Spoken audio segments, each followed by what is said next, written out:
आज भारत ने चीन और उसके जासूसों के साथ जो किया है वो आपको बहुत खुश कर देगा और हंसाएगा भी। आप कहेंगे कि यही तो उन्हें सही सबक सिखाना है।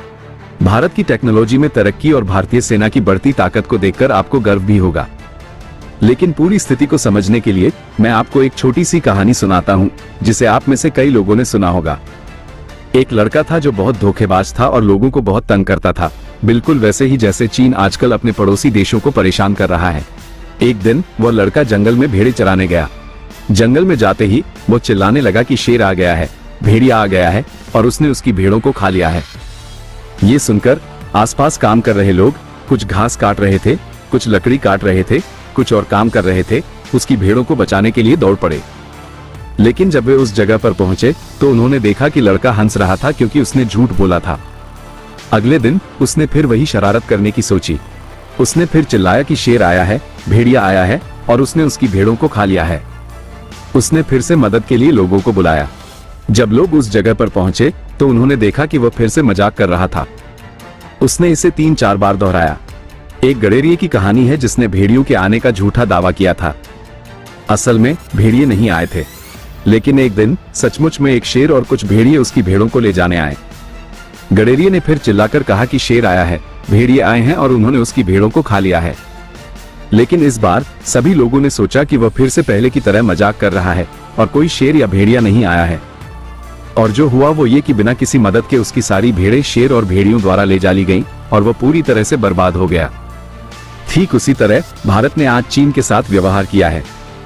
पिछले 4 वर्षों में आपने कई समाचार देखे होंगे कि चीन के जासूसी जहाज, जो कि अनुसंधान जहाजों की आड़ में हैं, हिंद महासागर में घूम रहे हैं।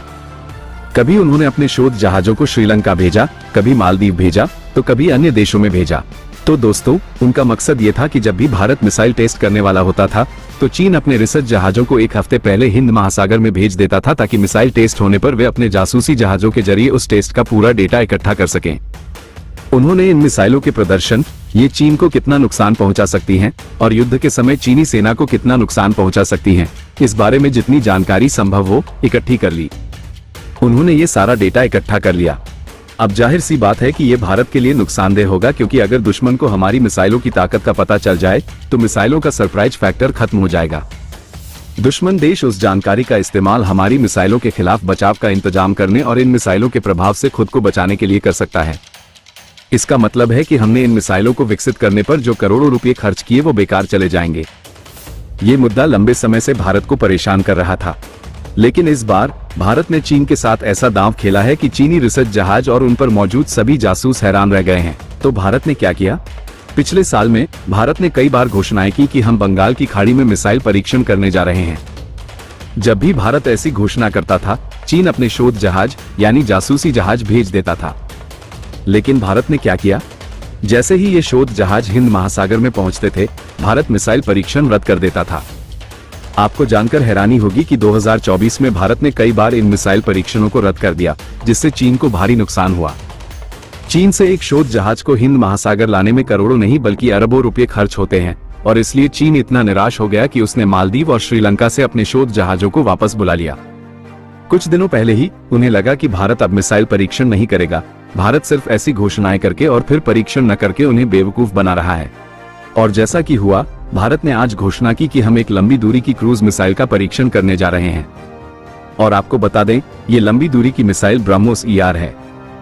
जी हाँ, हमने ब्रह्मोस का एक ऐसा वेरिएंट विकसित किया है जो लंबी दूरी तक हमला कर सकता है, जिसे खासकर चीन के लिए बनाया गया है ताकि ब्रह्मोस मिसाइल चीन के आंतरिक शहरों में भी तबाही मचा सके। इस मिसाइल का परीक्षण इस महीने के 20 से 23 तारीख के बीच कभी भी किया जा सकता है।